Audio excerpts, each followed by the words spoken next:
माझ्या पथकथेचे नाव आहे शेतकरी जगलाच पाहिजे.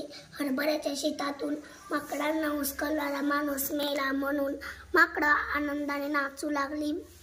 कारण त्यांना वाटलं पुढल्या वर्षी आपल्याला विरोध करायला कोणी नसेल म्हणून. पण शेतकरीच जिवंत नसल्यामुळे पुढल्या वर्षी शेतात हरभराच नव्हता म्हणून माकडांवर उपाशी मरण्याची वेळ आली होती. तेव्हा कळलं मरणारा माणूस हा शेतकरी होता. बाकी आपण सर्वजण आहात. तात्पर्य शेतकरी जगला तरच शेतकऱ्यांच्या कष्टावर जगणारी माकडं जगतील. धन्यवाद. नाव सांग. माझे नाव सईबराव पाटील आहे. इयत्ता मी 3री शिकत आहे. शाळेचं नाव सांग. माझ्या शाळेचं नाव आहे मराठी विद्या मंदिर, राजगड बुद्रुक. छानच.